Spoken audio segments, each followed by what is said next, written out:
All right, everybody, we're live. That is my very, very short intro because That was I have short. neglected Nice. to do. You know what? I did that short intentionally because people were complaining my original one was too long. So, there you go. No. In It fact, was it's only really like 10 or was 12 fine. seconds. yeah. What's really weird about your intro, though, for me, is that I love the Halo theme. So Yeah. you get like 3 seconds to the Halo theme. I'm all getting all psyched, and then it turns to Doom. I'm like, Yeah. But I it like goes, the actually, it goes Metroid part, though. Metroid and then it goes Doom. oh, Metro. It goes Metroid, Yeah. then it goes Doom. Yeah. That's to keep the copyright strikes off you, isn't it? Yes, it does. That's the whole point. Less than 3 seconds, they don't dig me, man. All right. Good thing. Panda Sub says that opening was epic. Yeah, there's Panda Subs in the chat. Lance Jennings is here. Rez is here. 21 Sandwich is here. We've already got like 3 or 4 people here hanging out in the chat. Thanks everybody for popping in. I know it's kind of like a weird time of night for some people, particularly for Mike. It's like late for Mike. It's kind of normal. This is perfect for me. Oh my Is goodness. it? Yeah. If I could get, let me tell you what, if I could get John to do a Miko After Dark at 11 p.m. I'm still awake at 11 o'clock. We'd be running I'm at not like 2 talking to a.m. anyone. Right. God, we'd Oh be my running to goodness. like 2 or 3 o'clock in the morning if we did I was that. My able God. I was able to get a workout in, pick up my son from work, watch 90 Day Fiance with the wife. Oh, this is good. Well, hopefully, we got about 6 people now, so they're starting to kind of trickle in here. all right. I didn't do another announcement saying that we were going live in 15. I just put it up and said, hey, here's the time. I'm trying to get more organized with how I alert people on this. I'm not great at it yet. Yes, Mike is on the East Coast. Rob or Robert, I don't know if you want to go by Rob or Robert. I usually Robert's just call you fine. Rob. If you say some variation of that, I'll probably turn around. So Yeah. He's on Pacific time and I'm on Mountain time. So we're like across the spectrum here on this panel, which is why why it was so tricky to set this one up in the first place. But we knew we wanted to do it. So well, it just worked out perfectly that Mike, your ideal time was like 11 o'clock. Yeah. And I was like, that's about my ideal time, California time anyway. Yeah. So This works out great. Yeah, no, this works out fine for me because I can cook dinner, I can hang out with Nicole a little bit, and then pop in here and then do a stream, and then usually go right into work. How's she feeling? She's doing better. She's doing Good. better. Good. She's still a little sore, but she's getting better by the day, so it's starting to work out pretty well. I think give her another month or so, and she'll probably be close to 100% and be ready to like start doing like, her normal things like exercise and go out more and things like that. She's been kind of like a little drained by the end of the week right now still. Sure. So it's kind of been a thing. So, and it's to be expected. I mean, she had an invasive surgery. yeah, that's. I mean, what are you going to do? Pretty devastating to the system, what she had to go through. So Very much so. Absolutely. Hi, Shondell. Welcome to the chat, man. Yeah. It's like, hey, I didn't know. So Well, you should tell people. I think we didn't know as too. we're talking. Yeah.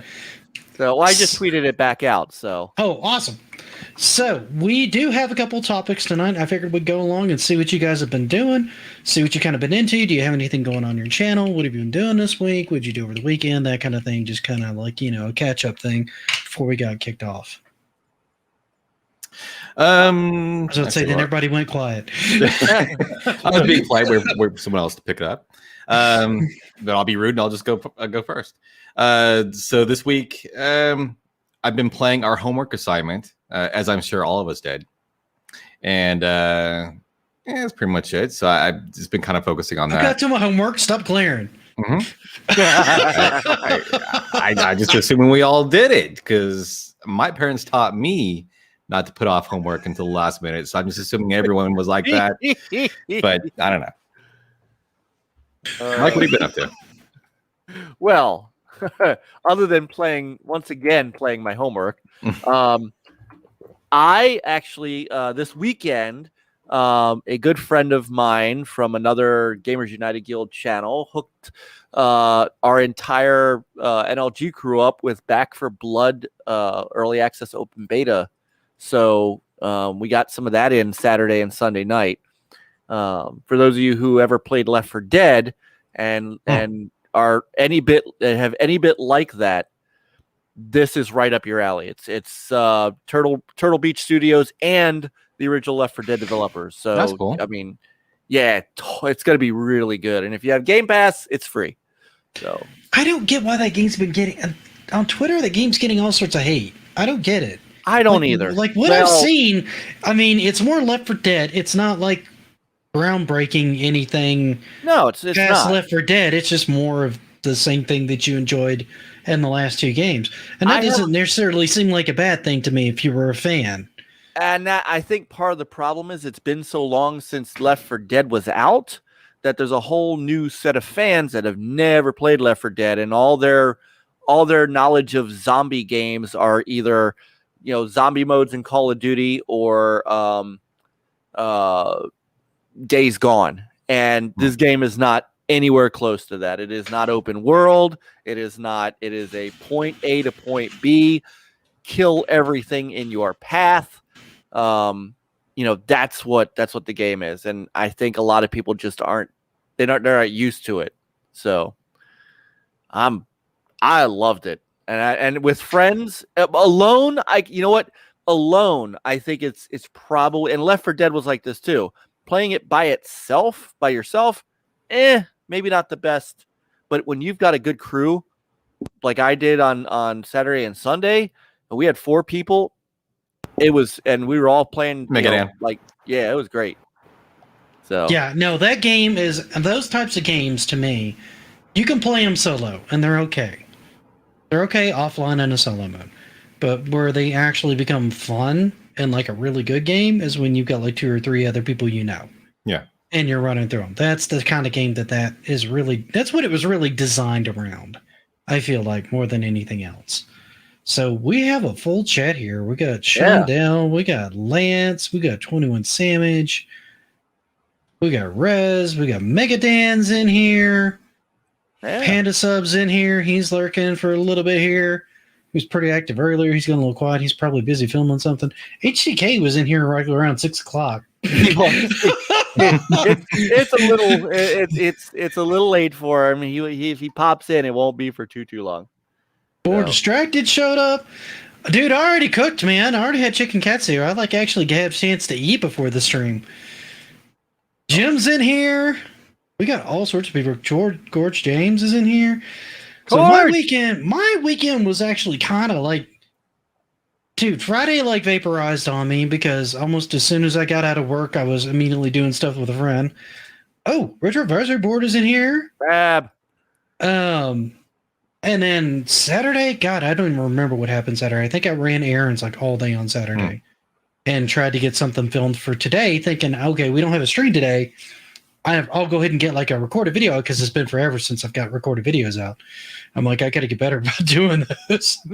So I worked on that part of that on Sunday. And then part of Saturday was SGR and Geeks with Rage and a bunch of the other guys, including Resergram, wanted to do a stream. And they're like, you can host, right? And I'm like, sure. What are we covering? So we have the unnamed podcast as of right now because it literally has no name. It may just be called the Unknown Podcast. That would be great. The unnamed podcast. Yeah, I missed that on Sunday because I was hanging out with show with no name, another YouTuber on Sunday. But I was watching that before we started tonight. It was a good crowd. I got to meet Immortal Afro Gamer. He's a really cool guy. It's the first time I got to meet him. I thought the panel was really cool, man. Everybody was really engaged. Rez was great on there. I felt like it was talking over Geeks of Rage a little bit too much. It seemed like he was. I got to get better about individually going to people so they can talk. It was a little too organic, and I feel like not as many people got to speak as I would have liked. 5 is kind of pushing. I think. It's a little harder people to kind of balance. A good amount of input from everyone. We used to do 5, and it was really tough, especially when one person just kind of wanted to suck all the air out of the room, and so we got down to 3, and that's what we go with, and it allows us to get guests on, and it also allows us to really, like we're doing here, really get our opinions in without running all over each other. Wait. What am I? Am I supposed to be wise now? Don't put that curse on me. Don't you put that on him, Ricky Bobby? I need that, actually. I need to get this. Don't you put that on me, Ricky Bobby. Hey, HCK made it. God, man, it is late for you. Jesus. He Holy is. crap. That's because he's awesome.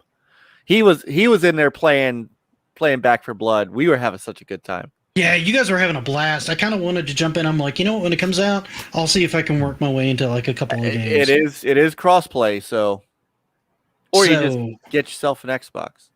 Do you guys want to start with the homework assignment, or do you guys want to go a different angle? Your call. I'm fine with that. Dealer's All choice. Right. Let's go with the ToeJam and Earl. All right. So we did our homework, but before we hear our opinions, I want to hear from Mike in his rose-colored glasses, and maybe his recently rose-colored glasses, on his revisit. Was it as good as you remembered it being when you were a kid playing it now? So you got to remember. So you got to remember that I've been playing it as an adult for some times, because number one, I replayed them a couple years ago, and that's the videos I put in the private chat if you want to show any of them. Those I did a whole run through of the first 3 games before the 4th game came out and before we interviewed Greg Thomas on our show. So going back to ToeJam and Earl is always a fun time, because the original ToeJam and Earl, for starters, is for as about as procedurally generated as a Genesis game could get back then. The levels were never the same every time you played it. It's one of those games that it was as good playing single player as it was playing multiplayer. You could do a lot even as a single player game. Mm-hmm. Part 2 and part 3 were more single player, although you had multiplayer in the second one, but the third game really then was more of a complete single player experience, and it was very a totally different game.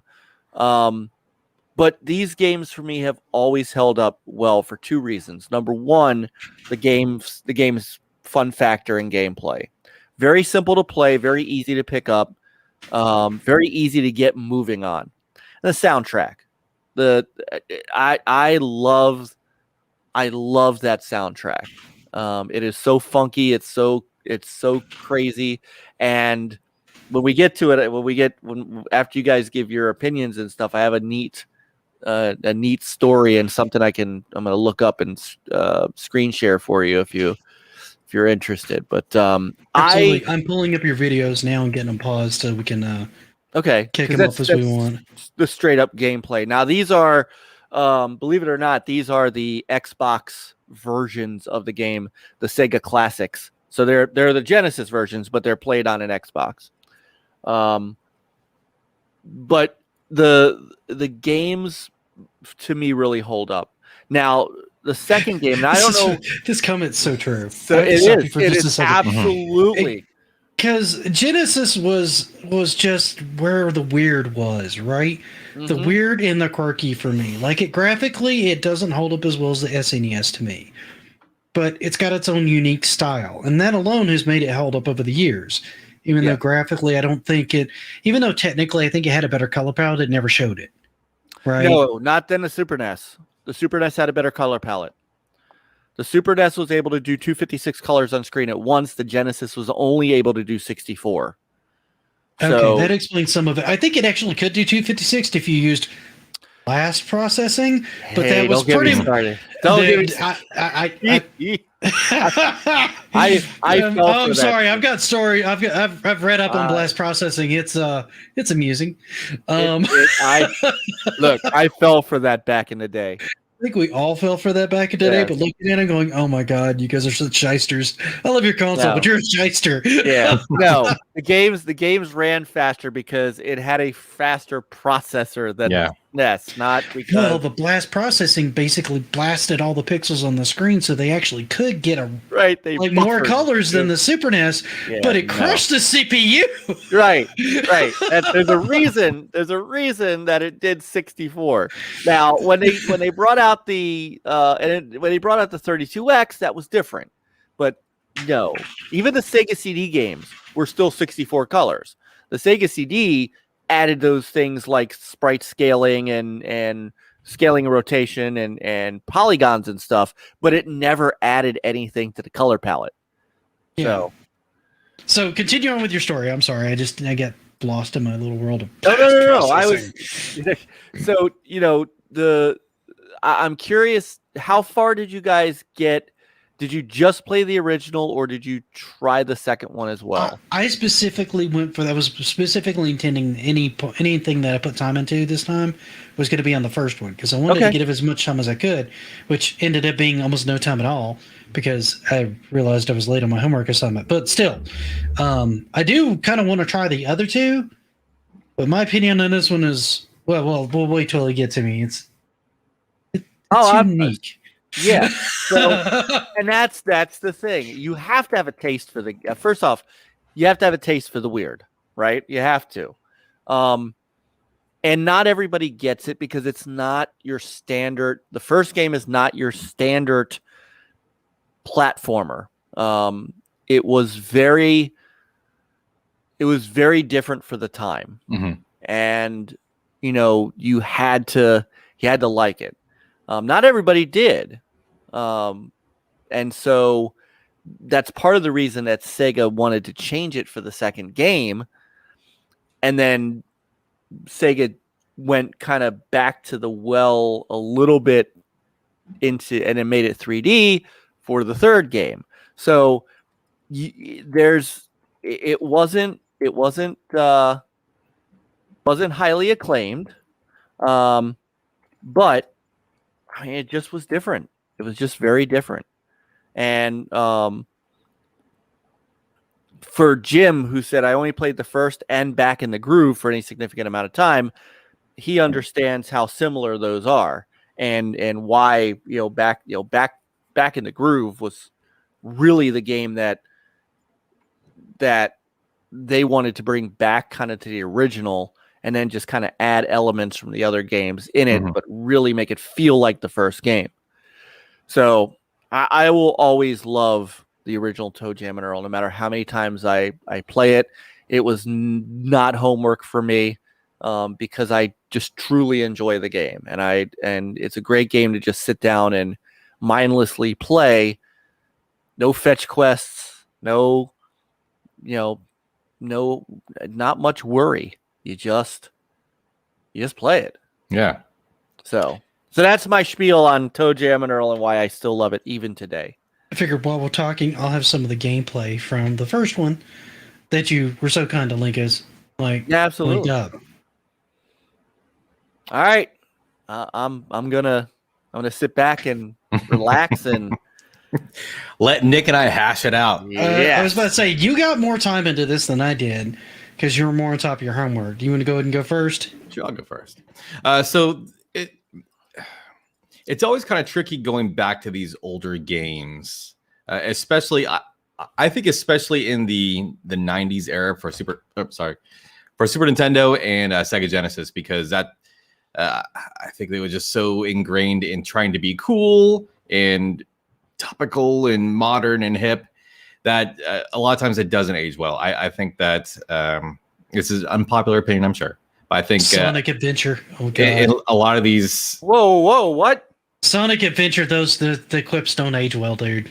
No. The dialogue does not age well. That game's great. The dialogue. No. The dialogue does not age well. Dialogue. No, I will agree with that. So basically, I mean, I had reservations going back this far to ToeJam and Earl, which Sega Genesis is kind of a dangerous console to go back to if you are at all turned off by 90s exploding in your face like this. But I really I'm so glad really like this game.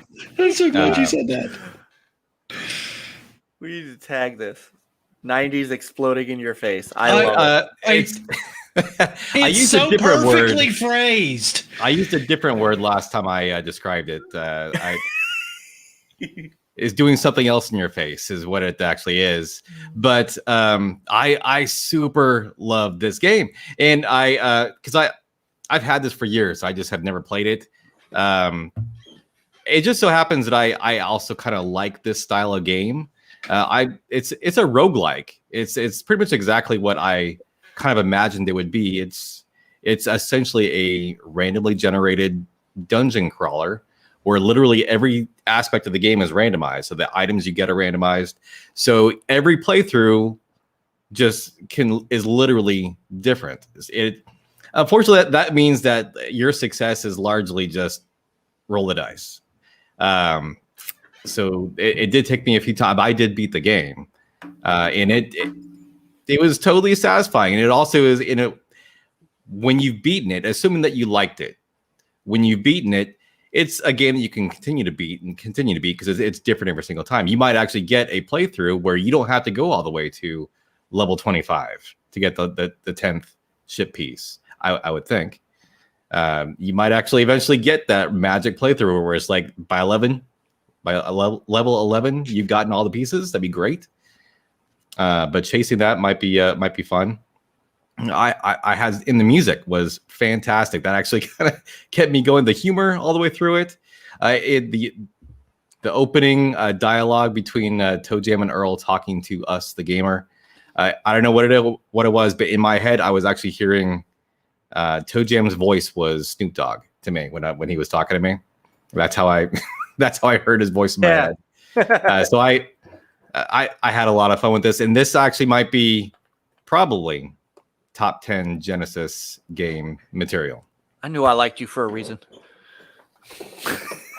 But you have to also have an appreciation for you can the graphics here, are Nick. charming. The graphics are charming. Yes. The music's great. But at the end of the day, you actually have to be able to appreciate the kind of game that it is, which is if you like Binding of Isaac, it's not as refined. That genre has come a little ways since 19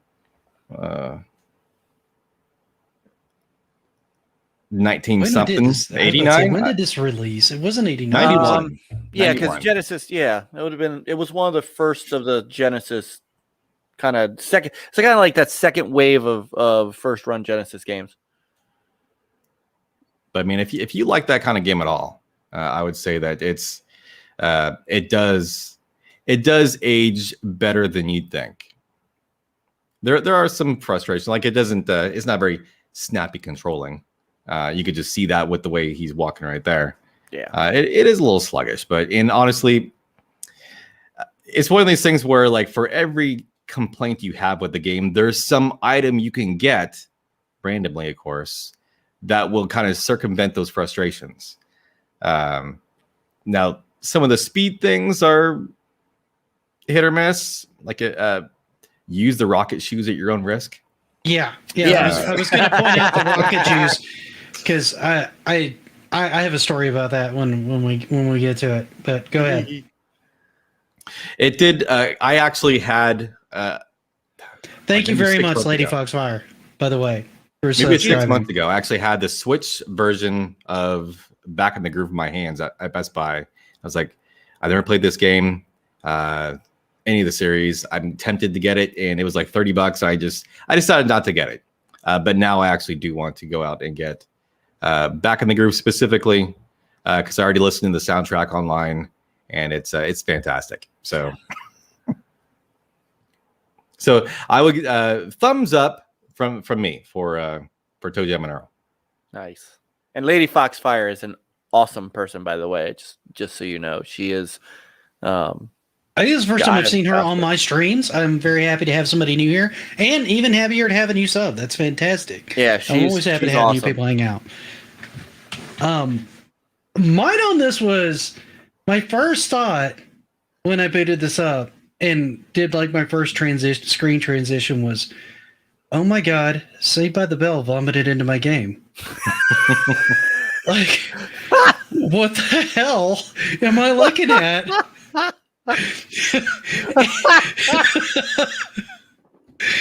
Because all the splash screens reminded me, I kept waiting for Screech to pop up somewhere. Now that you have said that, I cannot unsee that.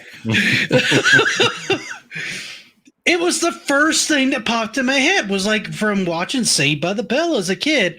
All these screens and all like the cutscenes and stuff where you're coming into it that remind me of the cutscenes in this game. Like every bit of it. And I could totally see why you would get Snoop Dogg from like ToeJam, because he's got that same kind of like walk, and he's supposed to be like, I don't know if they were going for him or what was the dude that wore the big clock? Well, no, ToeJam is he's got that big chain on him, like that's what I mean. Like ToeJam has that chain, like Flava Flav. That's Flava Flav. That's right. And you know, it's either him or Flava Flav that they're trying to like emulate with his kind of look, right? And I'm not big on roguelikes, right? And the very first, like, I wouldn't say 30, 40 minutes of this game, I'm running around, I'm like picking things up. I've transitioned from stage to stage, and I'm like, what the hell am I doing? like, what am I doing? Like, legit, what am I doing? So I actually Googled, I'm like, how do you play ToeJam and Earl? Because I'm like playing it, and I'm moving around, and I'm like, what do you do? They're like, oh, you have to reassemble the ship. And I'm like, oh. They're like, there'll be a hint when you come onto the stage. It says that. Well, see, I'd already gotten to like level 8. I actually had hit level 7, and it hadn't even given me a hint for a part yet on my first run. And I'm like, oh wow. I'm like, what's going on? And finally I got to like level 8. And then it goes, hint, there's a ship part here. And I'm like, well, it's not really a hint. Someone's just telling me there's a ship part here. It's not a hint. It's just saying there's something here you really need to grab. Matter of fact, the part you have up here on the screen now is exactly the first part I ever got. And that was after some trial and error, because the other thing I didn't realize is you get all these like packages, and like there's only one, like the shoes, which it took me a minute to realize how you use, because I had a hard time finding a manual for this game as well.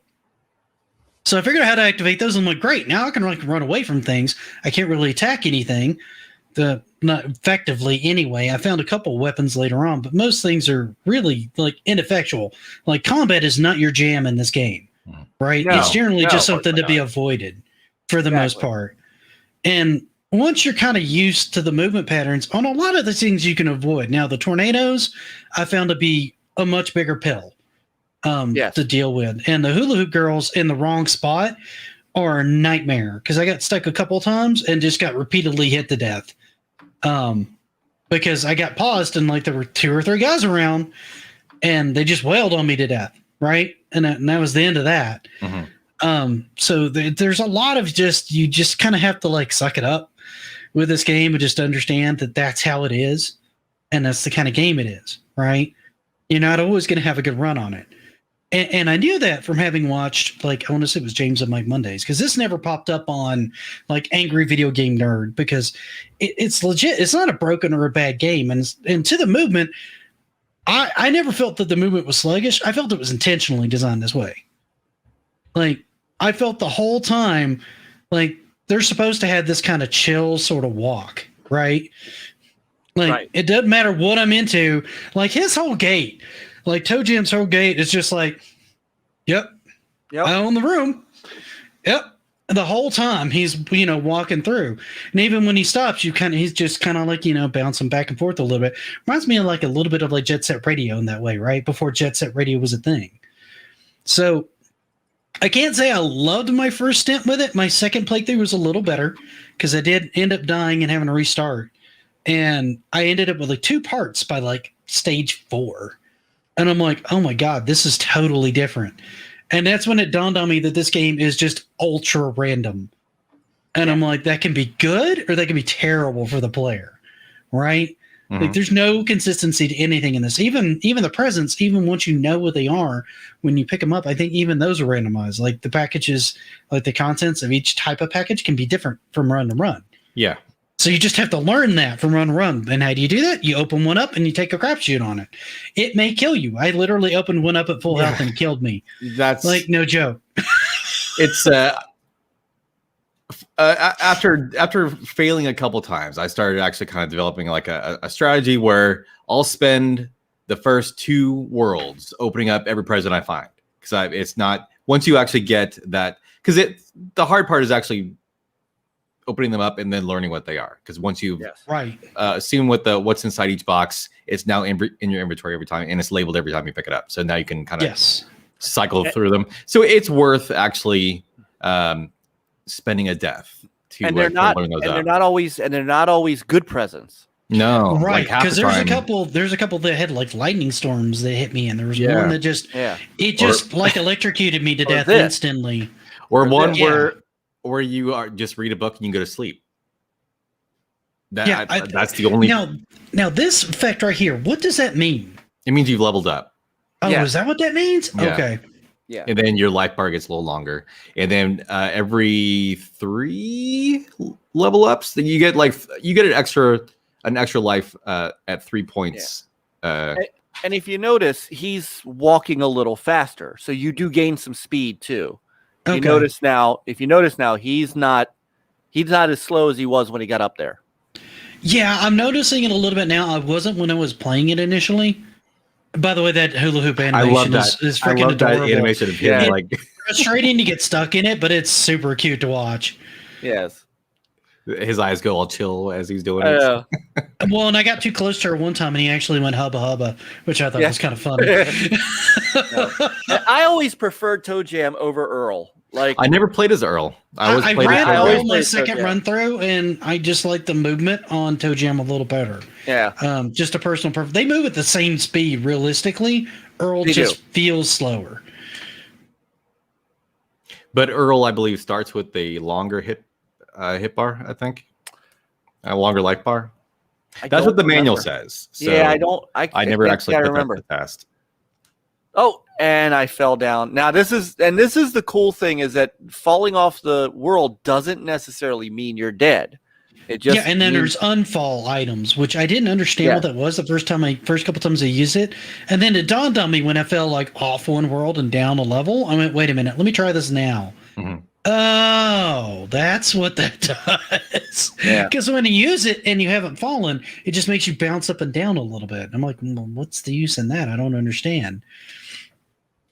Yeah, and 21 Sandwich points out there's like a carrot a carrot wise man in the game that you can find, and you pay some money, and he'll identify the presents for you. It's $2 a pop, so you got to kind of save up. And once again, I had one run where I was just picking up money like crazy, and I found him on my world 3 or 4, so I was able to have him identify a lot of presents. So I just kind of hoard presents until I found him, and then pay to identify as many as I could. And then my other technique was I'd only explore the levels up to world 10. At that point, I just kind of race to the 10th ship part, and then whatever I found first on the level, whether it's the ship part or the exit, I go after that. And then for any item parts I'd missed, I'd drop back down. I figured that was a faster way to collect everything than try to meticulously explore every level. Well, that makes sense, because the higher up you get in the level, the more random traps.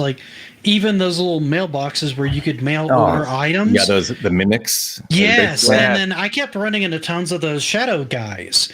The boogeyman. Those guys were a nightmare. I have no idea how to deal with them yet. But I had 4 of them on run. Dude, I had 4 of those on one stage, and they kept tagging me repeatedly. It was the just worst enemy wicked. for me are the ice cream trucks. I didn't run into those. Now I did run into the band of geeks. Yeah, you.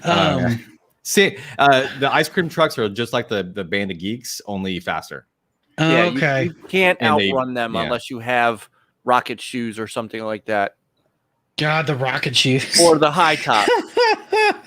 I was trying to get across a platform because I couldn't find a way across to get to the piece I needed.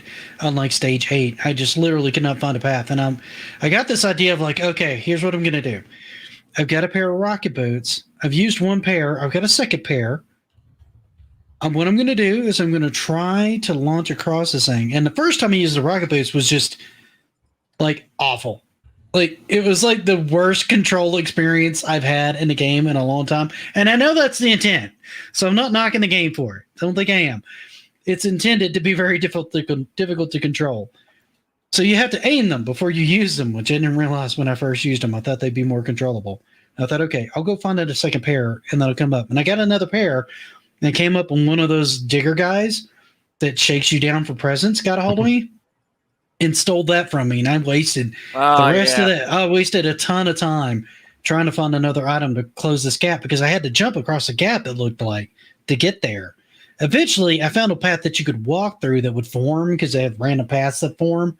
Well, not really random, but path extensions that show up on the stages as you're running through, and was able to get over there. But that was the only part I got on that run before I got completely wiped out.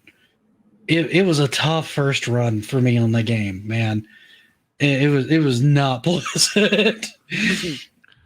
Overall, I'd have to say this one's a 50-50 for me. It's one of those I want to go back and I want to play it some more and see if I can really dig into it some more and like really get into it. I didn't dislike my time with it. I just don't think it was like my favorite Genesis game right off the top of my head to start. It was definitely a cool, unique experience and very, very Genesis. I mean, this game oozes Genesis like to its core to me.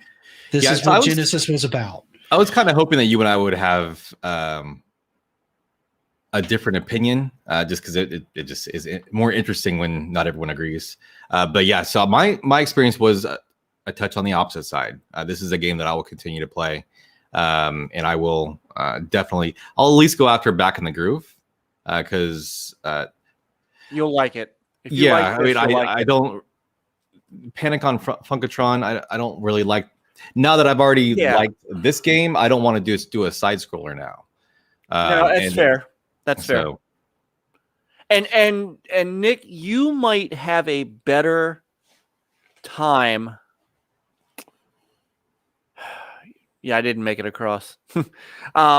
You might have a better time with the third game on the Xbox. Well, I kind of want to keep playing this one a little bit because it's not like I disliked it. I feel like I had a particularly tough first run. Sure.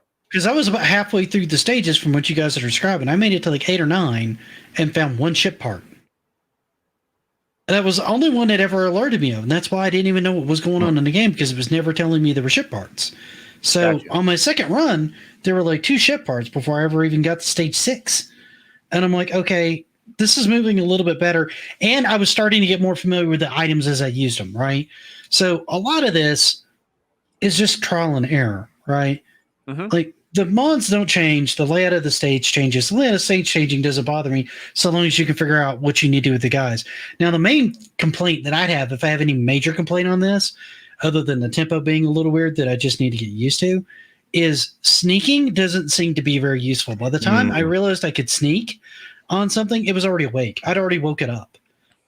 So it didn't seem super helpful to me, even though I knew you could do it, right?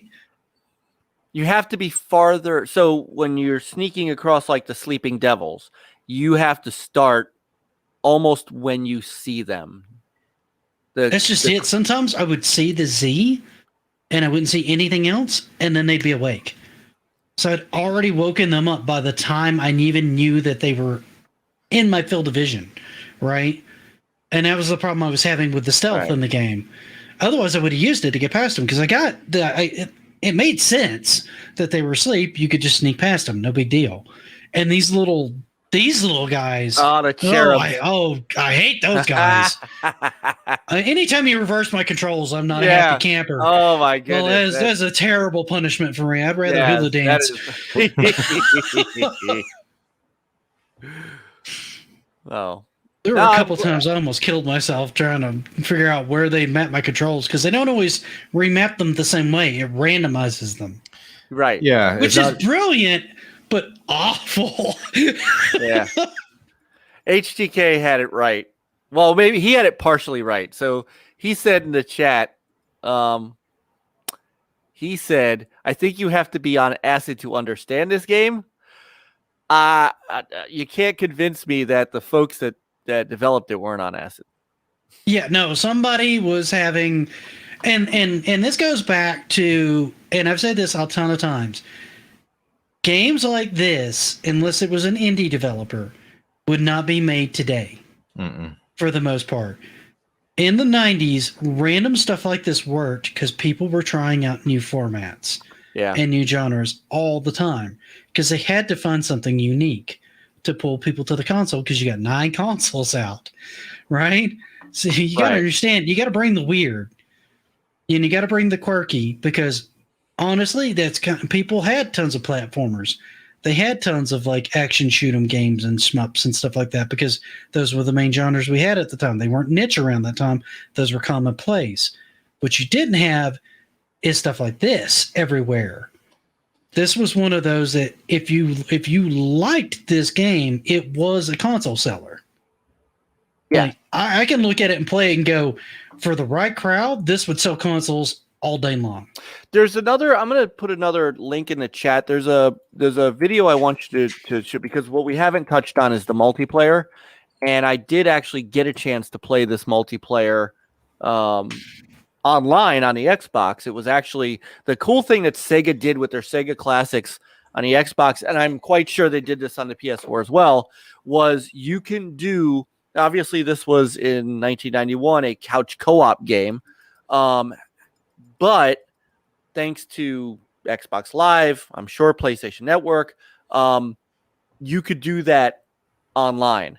So if you pull up the video I just put in the chat, yeah, let me grab it real quick. You'll see what this looks like when it's actually a multiplayer game because I didn't is get a chance to do multiplayer. So if you want to talk about something that is extremely unique at the time, and to this day. The only other games that have really done this have been the Lego games. And you could just kind of skip forward a bit. Yeah, I'm moving to like 14 minutes or so. Yeah. So you'll see that when they're together, one screen. Watch what happens when they, and it won't happen here. Will it happen here? Yeah, it looks like he's taking the elevator and the other guy's right. So around, now they both maybe... now he's going to wait in the elevator until Earl gets there. So he's not, they both have to level up at the same time. But let me see if I can scan through and find it where they're split a little bit. Wait a minute, here we go. Yeah.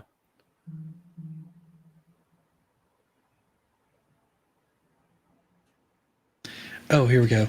I think this will be good. Okay. This looks split from what I'm saying. There we go. Yes. So once they split apart, then they each got one half of the screen, and you could go off and completely explore wherever you want on your own. The only thing you have to do is you have to both get to the elevator in order to advance to the next level. So one of you guys, go ahead. Can you find the part where they actually separated? I'm curious what that transition is like. Yeah, that's what? Back what, Dan? It makes my clothes go up. Yeah, just back.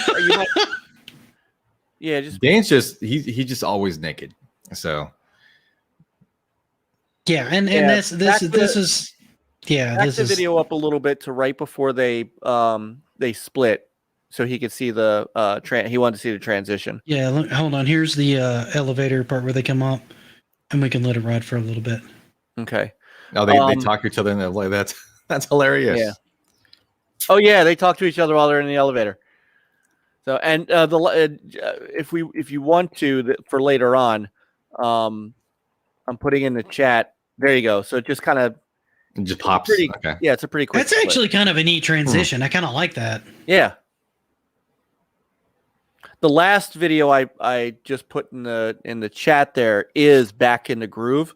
So at the end of all this, you can look and see what Back in the Groove looks like as opposed, to this. It's got the look, and that's the cool thing.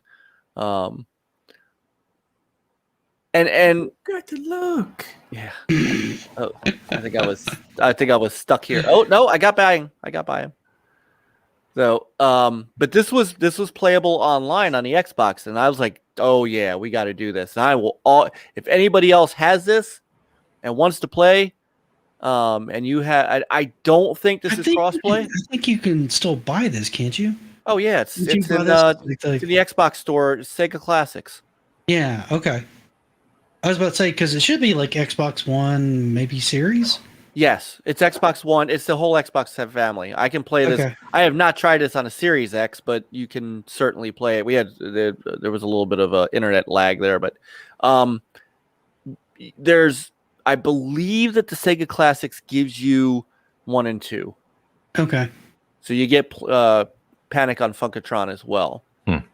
So, and I totally get I totally get the Panic on Funkatron thought process, and that you don't want to go to a side scroller.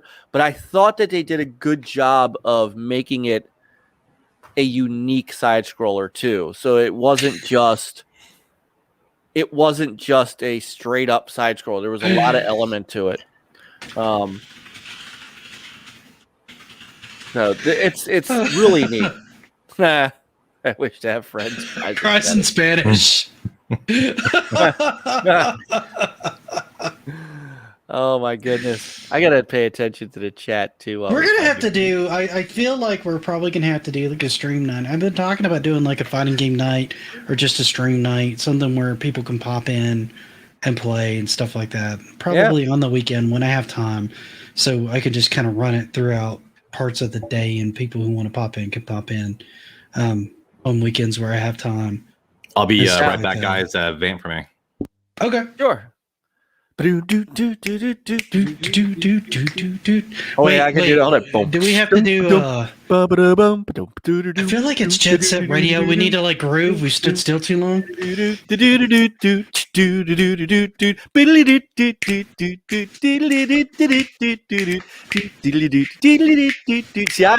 I have this soundtrack memorized. So, and when he gets back, I want to tell you my story. Because I'm a musician, right?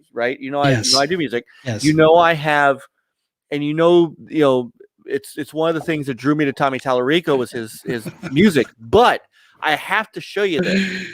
So awesome! I love you guys. Oh, so funny. I need to hear awesome. So we were doing the ToeJam and Earl theme while you're out. And in the winter, they were forced to eat Sir Robin's minstrels. Yay. And there was much rejoicing. Oh man! All right, so you guys will get a this is something neat. So for those of you in the chat that don't know, and I don't know, Rob, if you know this or not, but from 1998 to 2007, I actually worked as a game journalist. So I started working for a company, not a company, but a site called Dreamcast HQ. I was an editor, and then when Sega dropped the Dreamcast,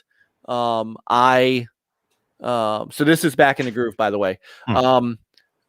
I created Next Level Gaming. So the original Next Level Gaming, it's called the original Next Level Gaming because I actually had a site from 2000 to 2007 called Next Level Gaming.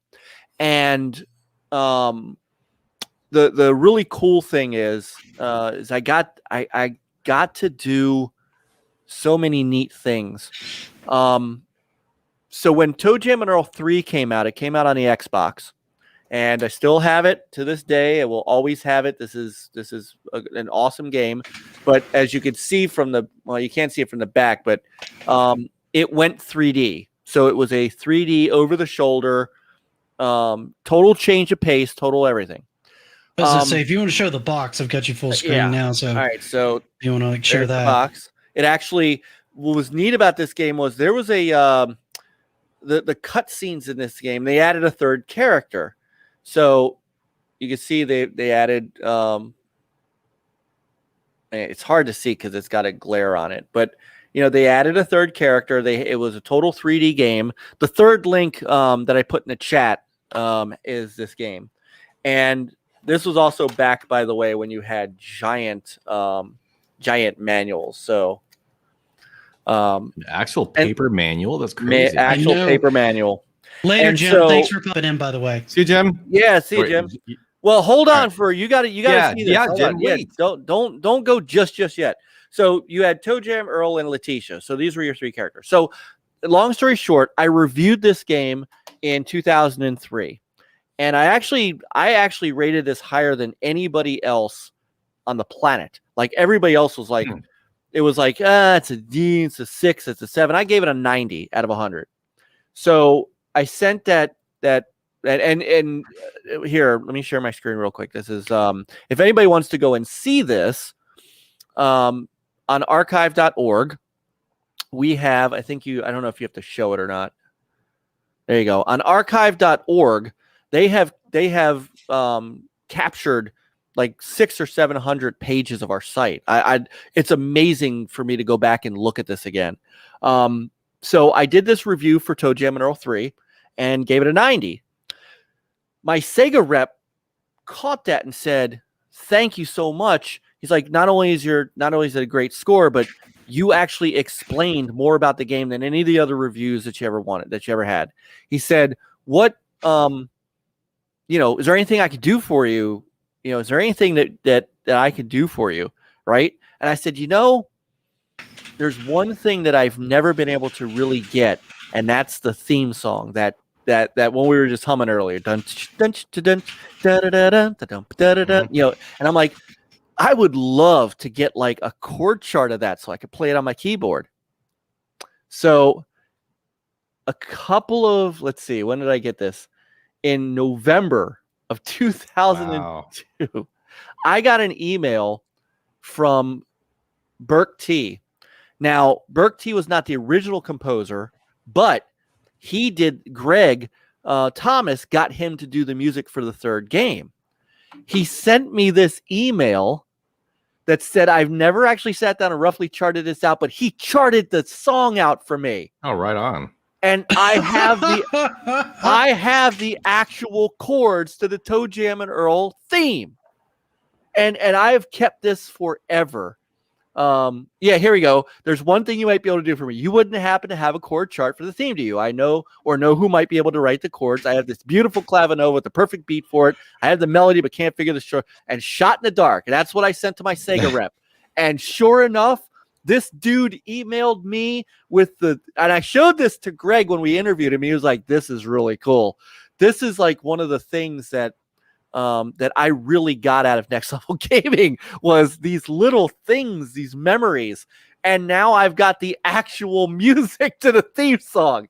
So I have kept this since 2002. So,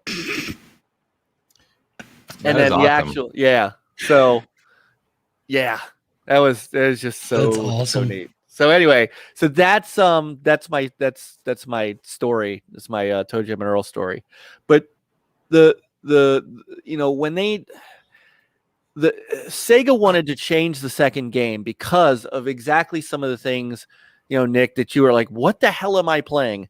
And it wasn't highly critically acclaimed because it was different. It was something weird. It was something crazy, right? And so Sega wanted ToeJam and Earl Productions to do a more straight up standard game. That's where Panic on Funkatron came from. Bless you. That game they never really wanted to make. They did. Greg Thomas said, I didn't like it. It's not what it was. It's not what we wanted it to be. And so when they went to the third game, they loved the third game. I loved the third game, and I was one of the few that actually really liked this game. And I think you would too, Nick. I really do. I think you would. Honestly, I don't dislike the first game. I just need to put more time into it. I know, but like, here's the way I look at that game is out of all the roguelites I've played, that one is the most, it is the most chill. Yeah. Like it's really chill. Like even when you're being chased, it's kind of a chill game, right? Yeah. Like I never feel super stressed playing it like I would, like say Binding of Isaac or anything like that, right? Where you're just being shot and everything's going crazy and everything's going completely pear-shaped. Yeah, you have some bad runs, but it doesn't make it like super stressful or bad. Like popping into your next playthrough, it's not like, oh God, I got to give this a little bit before I do my next playthrough. You can just hit start and go again, right? Because it's not that kind of game, right? which is cool, Right. for kind of a roguelike. It makes it interesting to kind of go back and try it again, even though it may take some more time to grow on me because it is so different, and it is a genre that I don't often lean towards. Like most of the roguelikes that I've played, I don't enjoy. Like everybody loves Hades. I find Hades tedious. Oh, don't tell me that. I haven't played it yet. I'm in the minority there. I know plenty of people that play Hades, and part of the fun is beating their head against that same boss again and again and again and again and again. But I find that boss gets irritating, and the boss spikes, even the first boss, even once you know it, can be irritating to navigate around depending on how things kind of play out in the fight. So there's a chance you can get killed by the first boss after you've done 3 or 4 runs and you've killed her 3 or 4 times in a row just because you ended up in a bad spot, right? You made one wrong move. Because there's a lot of AoE damage and stuff going on. And then it's just, I don't know, you got to have the right mindset for those kind of games, and I don't always have it. With this one, I feel like I could stick with it, whereas some of the others, I'm just kind of like, I really don't want to see this boss for the 50th time. I just don't. I'm kind of bored. I want to go do something else. And I don't want to play it again. And I might boot it up later, and then I've lost all the muscle memory, and I'm back in the same spot, and I'm just like, I just don't want to do this. Right. Like, it's not an insurmountable game. It's just I don't want to put the effort in to get good enough at it to do it. It reminds me of Demon Souls. You either love it or you don't love it, right? It doesn't make it a bad game. It just means it's maybe not a game that you gravitate towards, right? Right. No, I get that, and I don't gravitate towards the Soul series. I want to give it a couple more shots. I've probably put about 40 hours trying to get used to it, but I did the same thing with Breath of the Wild. I'm one of the few people that does not like Breath of the Wild. Weird. And it took me 120 hours of dumping time into it to finally come to the conclusion that this game bores me. And you know what? That is a more than fair amount of time to invest in that game to come back. That no one can say you didn't. Well, you only play for like 2 minutes. Yeah. Even an hour, honestly, isn't quite enough to actually say if you got that far in the game, you earned the right to say it's just not for you. Yeah, I got to the point to where I could make the run on like Ganon. I'd beaten all the Divine Beasts, and the Divine Beasts were the fun part of the game. That was the part of the game I enjoyed. Going to all the mini dungeons and stuff, I thought was tedious. Hunting them out was boring. The combat was irritating. The weather effects drove me crazy because I couldn't cook. I couldn't climb. I kept getting caught in lightning storms. It rained too much in the game.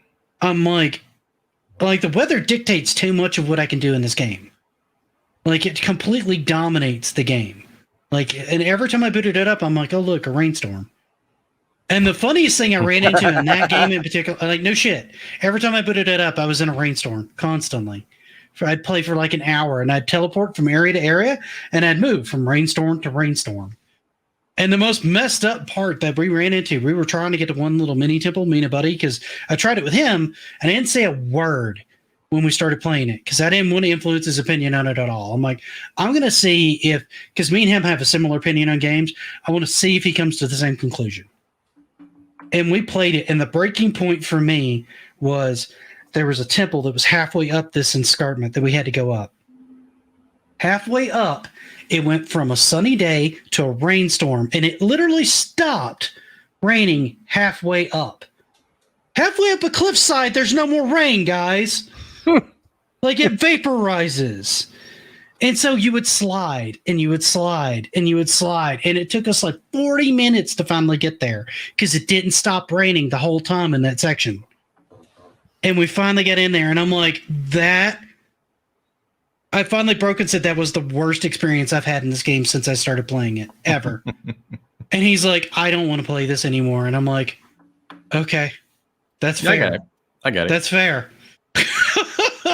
And we moved to Horizon, and we both like Horizon a lot. The weather it's a dynamic, but it doesn't keep you from climbing things. It doesn't keep you from combat. It doesn't give you all the hindrances. It doesn't put all the fires out in the world where you can't cook. Who in the hell in the world has a flame and doesn't make a stove? Can you find like caves and stuff where they've already set up fire pits and stuff? Like I don't know. And those go out. when it rains.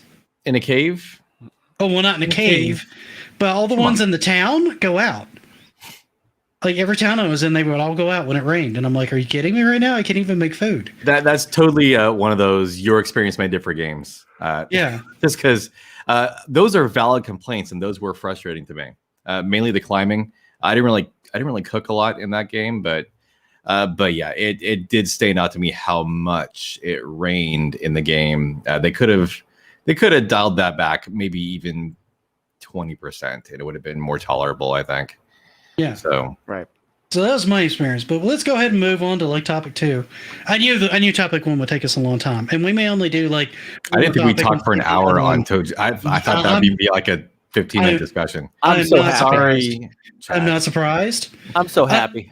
I'm not surprised in the slightest, and I'm totally okay with that taking an hour. And I'm not even done, honestly. I wanted to ask Mike if he'd played the Dreamcast, the unreleased Dreamcast version. I saw it. I touched it. I played it for a little bit. And it was glorious. It was neat. It was. It's the same as the Xbox one, right? Yeah, it was. But see, Visual Concepts got involved, and that's why they were just fresh off of their, the NBA and NFL series, and they're like, yeah, we can help with this. It unfortunately got scrapped because by 2001, it was the last. It was. Yeah. The Dreamcast was already out. So now what was interesting was Greg wanted to move the game. He wanted to put the game out on the PS2 or GameCube. Yeah. It got ported to the Xbox because Microsoft kind of money had it. So just like they did with Rare. So I think they're eager to snatch whatever they could away from Nintendo, or they helped put Sega on the ground. They helped anyway. Yeah. Did they even help? I think that was all. Sega did a pretty good job of digging their own grave, man. And Sega, yeah. Sony really like. If you ever hear Peter Moore talk about Sony, he said Sony, Sony killed my baby. Sony had a lot to do with the Dreamcast. The Dreamcast was great for its time. It deserved better, but you couldn't go up against the PlayStation 2 like that. No. Dude, you had a hard time beating the PlayStation 1. The PlayStation 1 sold insane amounts. I want to say it was like 180 million units or something like that. Yeah. It was like 180 or 160. It was some ridiculous number. I still think it's probably the best-selling console. The next closest one, I think, is the Wii. No, the PS2 is still the. Is it? I thought the PS2 sold less than the PS1. No. The PlayStation 2 is the top-selling console of all time. That's the one that's 160 million. The PlayStation 1 did not sell as much, but it had no real competition at that point because the Saturn was the Saturn. Mm-hmm. Turbo Joe's making a Dreamcast like hardware cabinet kind of thing. That sounds dope. Awesome. Like a Naomi. He's making an arcade machine. So, yeah, that DVD player did make a lot of the difference. It really did. For a lot of people, that was their first DVD player was the PS2. Yep.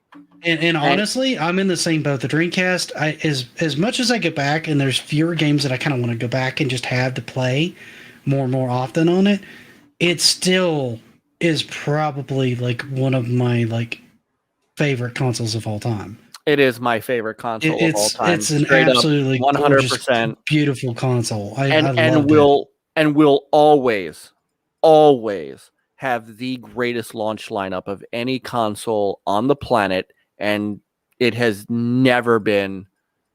That has never been. Soul Calibur looked better than it did in the arcade. I know because I worked in an arcade and looked at it, and then looked at my Dreamcast and went, "You beat it graphically. How did you do that?" It was the first time I'd seen that happen.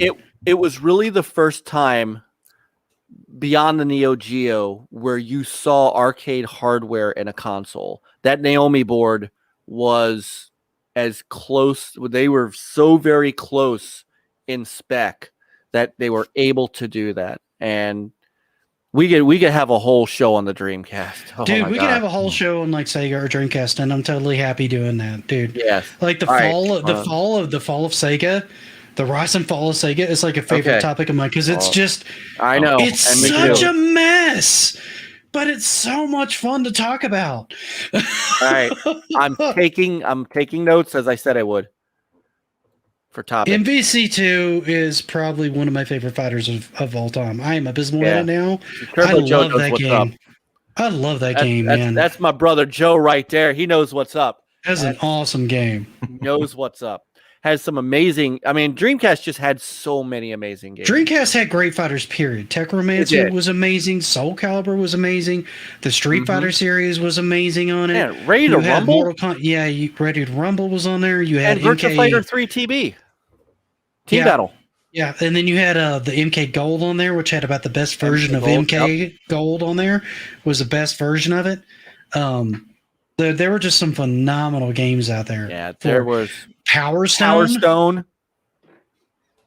Power Stone needs to make a comeback, man. That was an amazing series. In the worst way.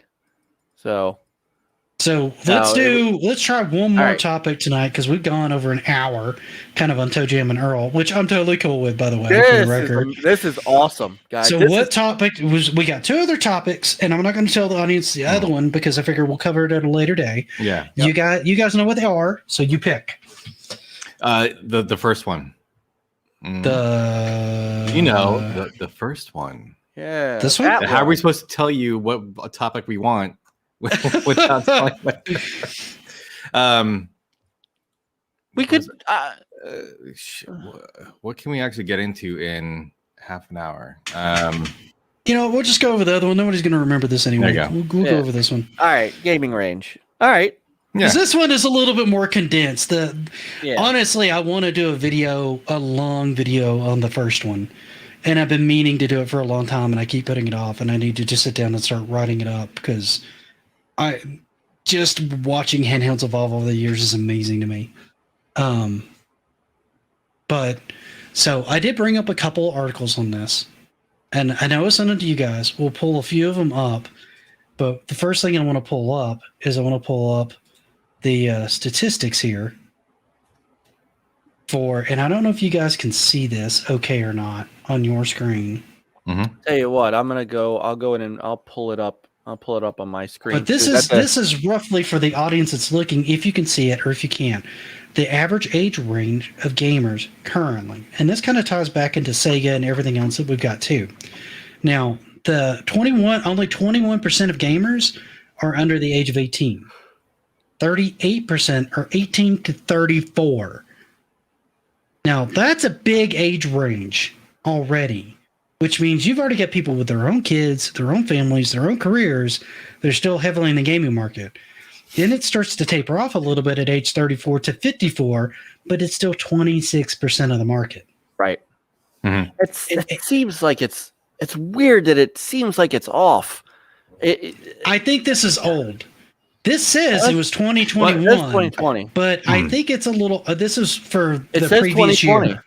So it says during a 2020 survey, 38% of game players still come from. I mean, I think 2020 itself probably changed these numbers because I'm betting more people got into it and stayed into it in 2020 because of the pandemic.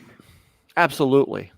And then you got ages 55 to 64, 9% of gamers. And then at 65 plus, you got like roughly 6%. That's still impressive. 6%? It's 65 plus. Think about what you're doing at like 65. The fact that you're still playing is kind of amazing, right? Well, when you consider how many, what you have to do first is you have to understand how many gamers are out there now versus how many gamers were out there in the 90s or in the 80s. There are so many more. The pool is so much bigger. So to have 6% of that, it's a fair point. Oh. Yeah. There are no jobs. I can't even laugh at that because that's right. It is kind of a sad reality. There is a. And there you go. There you go. In 2021, it's estimated that there are 2.81 billion active video gamers. Yes. Whereas in the 90s, it wasn't even close to that. See, what I don't think this statistic takes into account, I think they're considering gamers, I suspect in this, more like console and PC gamers. I don't think they're tapping into mobile here. I bet you this number goes up if you count mobile. That's kind of a nebulous, would just out of curiosity, I mean, and that's a valid point. And mobile gaming that's kind of one of our other soft topics that we had talked about. But mobile gaming is something to be considered. But would Karen playing Candy Crush in the supermarket line consider herself a gamer if that's all she does? Yes, and that I think she would. So I would consider her a gamer because anyone that's playing a video game to me is a gamer. I feel like the term gamer has a stigma to it because people consider that core gamers, and then if they only play the casual games, they don't really consider themselves a gamer because a lot of other people that call themselves gamers don't look down on people that just play more casual fare, right? Yeah. Which is wrong in my opinion, because you've got an entire genre of games like Journey, Flower, Animal Crossing, Candy Crush, and all those games that are very casual and very easy paced. Was it Geisha? I think was another one where you're kind of like painting. It's really artistic but not complicated. That are more artistic expressions, art and function, that are at their core games. They're just not meant to be super hard. My point was, if they were obviously this poll is basically these people in these demographics identify as gamers. Would Karen in the supermarket line with Candy Crush, would she throw her hat in the ring as being, I will be part of that statistic of saying I'm a gamer at 42 or 27? Possibly not. I mean, I don't think she would consider herself a gamer. I'm sure that the developers of Candy Crush would say, "Fuck yeah, she's a gamer." Well, yeah. Well, because there's two statistics out there that are very interesting. So, since we're sticking in 2020, share of games market revenue worldwide by segment in 2020, console games take up 28% of that share. Take a shot at what smartphone is. Right. About 58. About 58. No, not that high. I'd put it at least. I was about to say I put it at least 40. 40%. It's 40% smartphone, 28% console, 21% boxed PC games, 9% tablet, 2% PC browser games. Worldwide, by billions of gaming revenue, smartphone and tablet made $86.3 billion market revenue in 2020. Console only made 51.2. Wow. So you'd think that because remember, it's not just Candy Crush. It's every kid that's upstairs on their iPhone or iPad playing Roblox and Minecraft and Fortnite.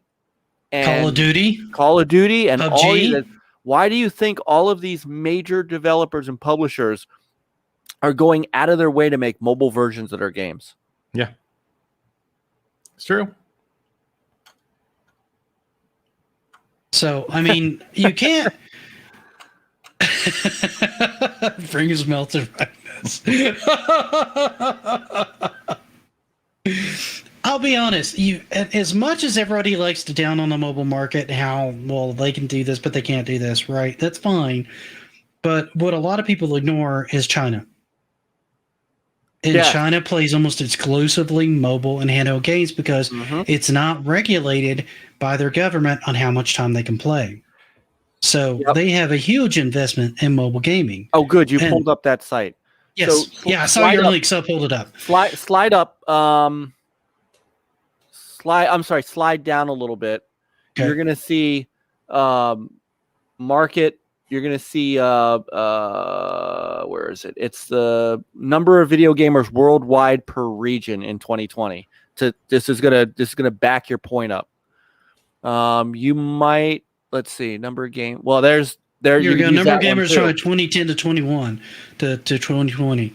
Yeah. In China. I mean, Now that's in millions, guys. Mm-hmm.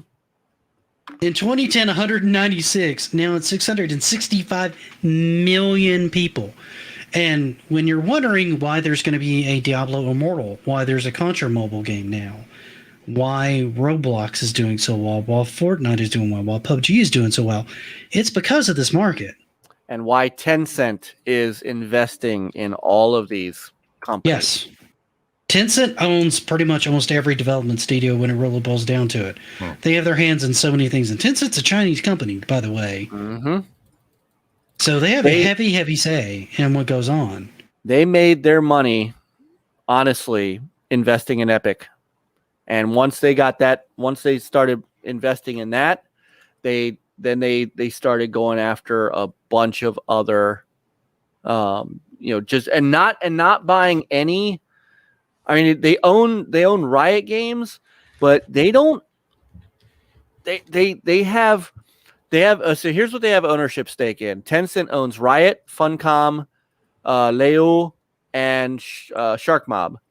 Supercell grinding Gear Games. For the record, Sandwich, there's nothing wrong with enjoying playing Roblox with your kid, regardless of what platform you're playing it on. Not at all. If you can play something, you can have fun with your family, then play it.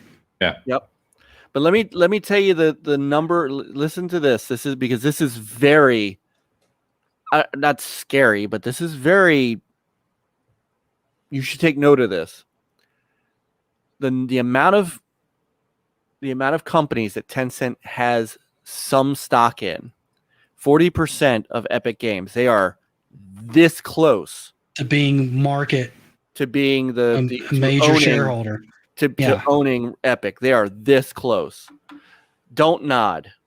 Sumo Group, they invested just 8.57%. Activision, they own 5% of Activision stock. They own 5% of Ubisoft stock, 3.8% of Remedy.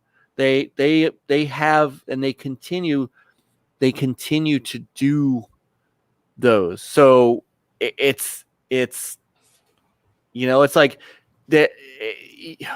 It's you gotta pay attention to them, just like you're saying. Yeah, I mean, and Rez is right. It's a interesting and concerning thing that they have that much influence. But when you look at the numbers, China revenue for gaming, $40.85 billion. Yep. The U.S. is just behind it at 36.9. But if you've already got the U.S. market locked down, why would you ignore the other 40 billion you could have a piece of? Mm-hmm. Right? As a company, you want a piece of that. You want a piece of all these too, but you really want this one. Yeah. And for Lady Foxfire, who says she loves Life is Strange, they made Life is Strange, she loves Don't Nod. Tencent owns 23% of Don't Nod. I mean, and see, those are other examples of games that are not super confrontational. They're not hostile. You can take them at your own pace, and you can play them the way you want. You can play through them, and you can enjoy the story. And I'm finding there's a trend towards that kind of game as the gaming market has diversified. And that actually kind of brings me to right here. Female gamers. Now, this isn't a knock on female gamers. This is just a change in thought process as more female developers have come in and new ideas have come into the gaming market, giving us a wider breadth of games, right? Mm-hmm. So while many have always been interested in video games until smartphones came into the picture, the idea of gaming being mainstream, part of the appeal of these games is a broader appeal to various different graphics. With thousands of games available in app stores, consumers have a much wider variety of genres they can choose from that best suit their interest. More importantly, developers generally design mobile games to be played in short sessions and still making them fun enough for long periods of time. And then it goes on to basically say, it isn't to say that women don't play console games, but this is the kind of thing that really, that that they're attributing towards more the female demographic starting to get into games because it wasn't something you had to spend 40 to 60 hours in. You didn't have to sink like 4 to 10 hours in a session to be able to play. And I think almost everybody that's in this crowd, and I know at least myself, can empathize with, like, I didn't buy Returnal because they were telling me it was like a 2.5 hour run. I often barely have an hour to spend playing a game, period. At $70. And at $70, it's an expensive proposition for something that I may never complete a single run on. I may do that once a month, once every other month. I'm never going to get skilled enough at it that way to be able to beat that game. And that's a daunting prospect for me. That's a turn off for me as a gamer to have to spend that amount of time in a single run or try to risk putting my PlayStation 5 in sleep mode, which has been notoriously dodgy at times, to be able to pick it up and play it again. Right? Yep. So, and I think that's a turning point that people are starting to have. Now, being able to save when you want to save and stay having to go to save points is starting to come back, which I'm grateful for, because it allows me with a busy time to be able to push for 30, 40 minutes, be able to save, and then be able to close out, or more frequent autosaves that do the same thing for me, which is also helpful because if I had to leave in a hurry or something happens or some kid, like you have your kid gets, takes a fall or something like that and you got to rush to the hospital, you need to like bandage something up or, just make sure that it's soothe them because they, skinned their knee or whatever. You can't just sit there and go, well, no, I got another hour and a half before I hit a save point. You don't have that kind of time, right? So having these features in here and having games that are more flexible that way is good. And that's been a positive influence on not only mobile gaming, but on modern gaming as the aging demographic has gotten older because they have more responsibilities now and they have to be able to pause and do these things. But it's also brought a new trend of games are now more art. And I attribute this to like female developers and program leads because I think Journey had a female dev lead on it. I think Geisha did too. And I think there's been a couple other that have been that way. That had like a female lead. I've not lead protagonist, but lead developer. Yeah, I know it's right. And it's interesting. I do think that's a very interesting topic to discuss. 'Cause I think developers have always welcomed, and there's kind of like a stigma of women are allowed in games, that kind of thing, which is bullshit. Developers want girl money as much as they want boy money, so they don't care who's playing the games. They've all been looking. They've always since Pac-Man, before Pac-Man, looking for ways to try to appeal to the female market. And I'm not exactly sure how that would be different. That they need to. And I've actually heard some explanations of. And this is probably where the female developers are actually coming in and bringing these to the table, where it's more character driven, definitely a lot more pretty. My wife is a gamer, but she does kind of go after the same kind of games. She look anything cute. So that Nino Kooning, she's all about that. Definitely gravitates more game, towards the. Well, she's a huge Studio Ghibli movie a fan, so. And they did the animation for at least the cutscenes in that game, right? And I've heard it said that generally women are playing a lot of RPGs more so than many other genres, and most of the wives and girlfriends that I've heard about, including my own, are playing RPGs. My wife does go after the more artistic ones as well, like. Right now, she's sucked into what's the game? The heavily stylized one, Persona 5. That's what she's all about. It's such a delicate topic to start getting into that because I'm not just from my stupid brain. I can't. It seems like the same game should appeal to everyone, so it shouldn't be hard to actually get. The female demographic as well as the male demographic. So, yeah, and Lady Foxfire makes a good point with Tetris and Pac-Man as well. Matter of fact, Pac-Man and female and Miss Pac-Man, women were notoriously actually better at that game on the whole than guys were. And honestly, for Captain Algebra's Dr. Mario. challenge that he did a while back. Every guy that participated said, "I'm gonna have my wife play do my submission," because she and every time I played, that just brought up my own experience with Dr. Mario. I was playing with a female gamer friend, and she wanted to play Dr. Mario. I was like, I like Dr. Mario. She I'm ripped you gonna a new win. one, didn't she? I mean, it's a girl. Of course, I'm gonna win. She ripped wiped you the a new floor one. with me. And I can't even tell what you're doing wrong, and you're beating me every time. So there's definitely something to, I don't know what it is. It's just girls are better at Dr. Mario for some reason. There's certain games that definitely like. It feels like it's not like it's designed to have a gender bias, but it feels like certain genders are better at certain games than other games. Well, like when it boils down to it, just on average, not in every case, but on average. You know what I mean? I think it's just a different way of thinking, and it just and I'm sure there's some psychological explanation for it, but women and men, I think, are just maybe compartmentalizing information differently, so that lends itself better to strategy games over action games or what have you. So I couldn't tell you, and I probably shouldn't even comment on it. So we're already on kind of like thin ice as far as that goes. Actually, I find this statement from like Lady Foxfire kind of unique, because I don't, and it's becoming like less of a thing where like you're just saying like female gamers and male gamers play the same games like all the time. It doesn't matter what it is, it's a game, right? But that's been kind of more of a modern thing, right? Like when they first came out, there were certain games that I would see like a lot of like female players gravitate to: Puzzlers, Pac-Man, games like that. Rune Factory was another one. Harvest Moon was another one. But like shooters, fighters, and racing games, there's some amazing female fighting game players now. Like they will wipe the floor with almost any guy out there. It's ridiculous.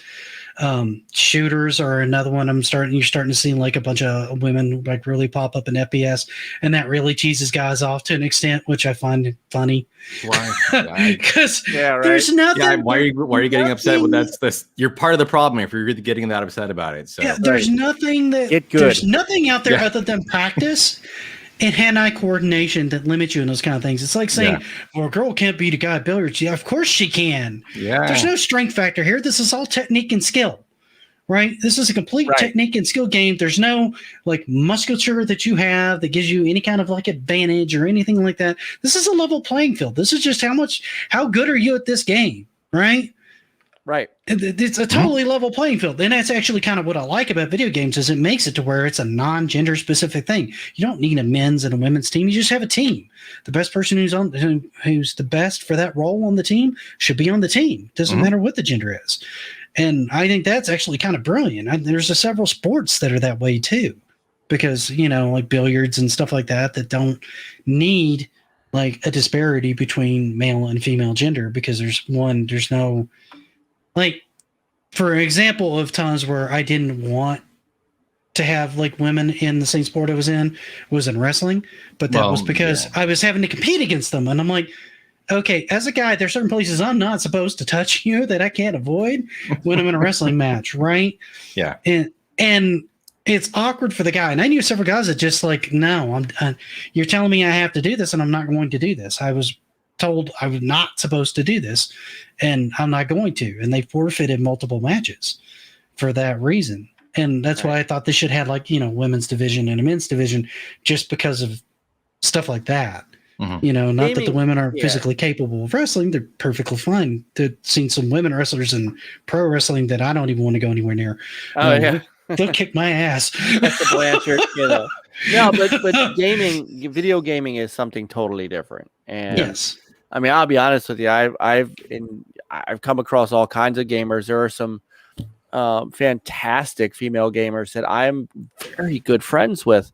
And I know Lady Foxfire. I'm getting to know her a bit more as she's coming around our chats and stuff, and I'm watching her videos, and she is very competent. I have a very good friend, Assassin Lupa, who, man, when Xbox Ultimate was not a 4-hour show, and I could actually get on and play Halo with him. her and actually the wife of the half of the team of that channel, she's excellent. I mean, I know quite a few female gamers that are that whip my ass. Mhm. It's a different, we're in different times, and it's getting to where you can't tell a girl, what do you mean you're a gamer? You can't be a gamer. You're a girl. Well, that girl probably wiped the floor with you. That's an antiquated. I hate that. I hate that. Right. Yeah. For the record, I hate that phrase. Like, well, you're not a real gamer. You're a girl. Bite me. Good. Yeah. That's sorry. I didn't know that people still thought that. Honestly, I've interviewed some people that have had that experience still somewhat to this day, and it's mind-boggling. I don't understand it. I don't understand where that comes from, unless you're 12 years old and don't have or you just can't get laid. One of the two. Well, you won't. Maybe part of the reason you can't get laid, actually. Right. So because you're a bit of a jerk. Right. A bit. So I mean,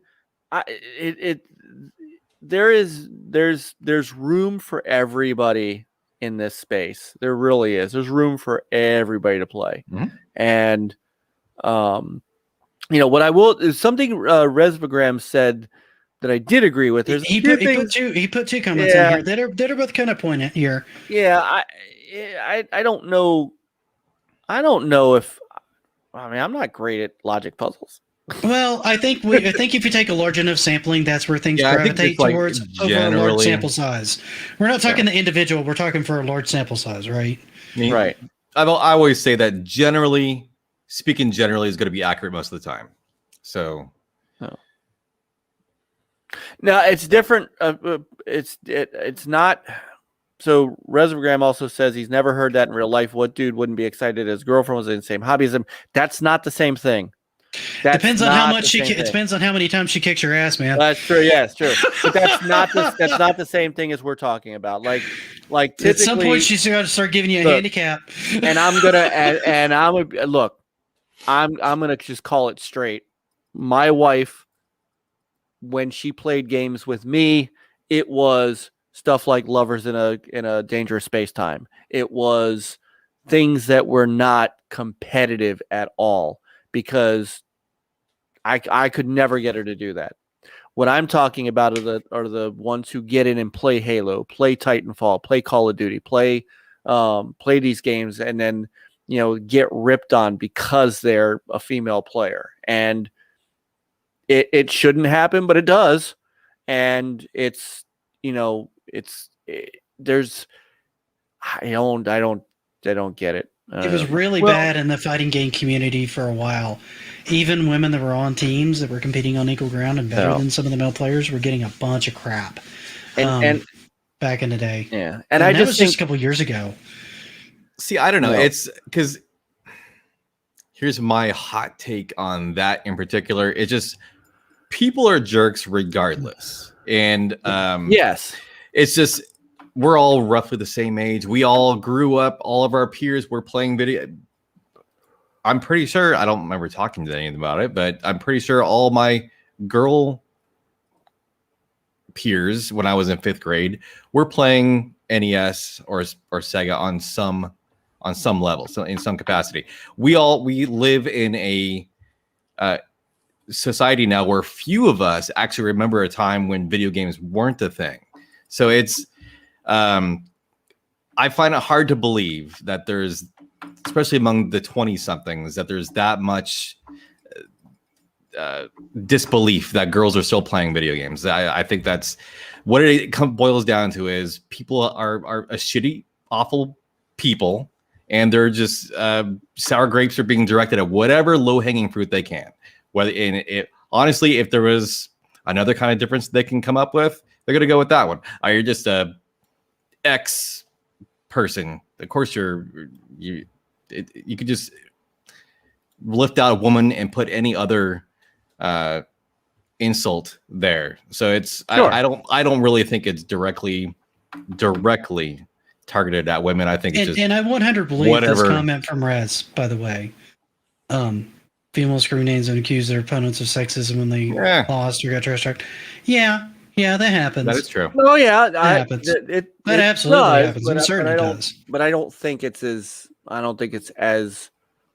I don't think that's balanced like that. Yeah, and I'm not bashing on my own gender here. No. I'm just saying that like. And we kind of got off topic, but the thing is, the point of going into that in the first place was that it's opened up different genres and different ideas and different thought processes, and more female developers have gotten more in the lead. Not that there haven't been female developers. Rez made a point of saying female developers have been around for a while, but not as many of them, I don't think, until recently have been made like lead developers or lead programmer or whatnot, and really been driving projects as much as they have been in recent years. And that's not necessarily been a bad thing. Now, it's been a double-edged sword as things have gotten a little bit almost too PC in my mind on certain things. But that's to try to integrate a more broader audience into it, both male and female in it, whereas things were a little overly sexualized on the female side. They toned that down so that, it doesn't feel as discriminatory against women. Now, if they would only, not make everybody look like, freaking Marcus Phoenix from Gears of War, as far as the guy model goes, that might actually be a little bit more of an even standard. Right now, every guy still, looks like He-Man in games for the most part.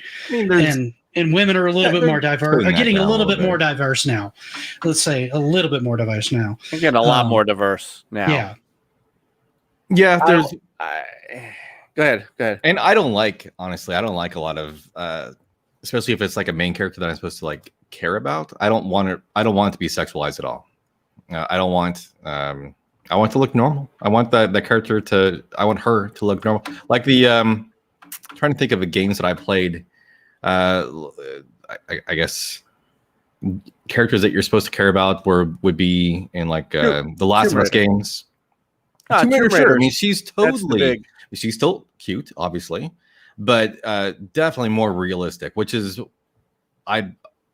that's much easier to identify with, is a more actual human woman versus a pinup model, I guess, which is how they're trying to bring the guys in with before. Yeah, I would say there's a place for both types of games. I mean, Rez has a point, homogeny breeds mediocrity. Well, yeah, to an extent, but there's artistic style that can be taken a little bit too far one way or another, right? Well, for the fighters, that works. On both sides. Yeah. I mean, in fighting games, I mean, the guys are usually naked too, so, or at least close to it. So it's... Then you never went to DeviantArt, sir. I swear to God, every time I try to look for some image of some character, I could find them way too easily doing things I don't want to see them doing. Yeah. Let's find the next picture, Mega Man. Oh, Jesus. Yeah.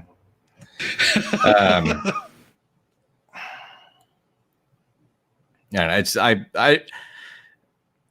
But the thing about, the thing though about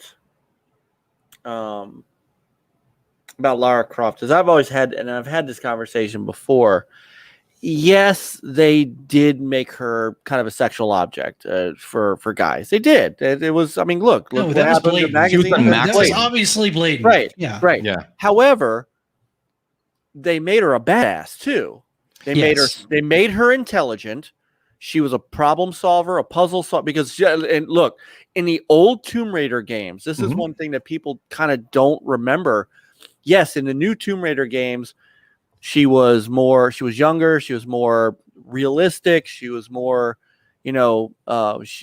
but she didn't solve a lot of puzzles as that Lara Croft. The older Lara Croft games, while she looked much nicer in that way, she was also very badass.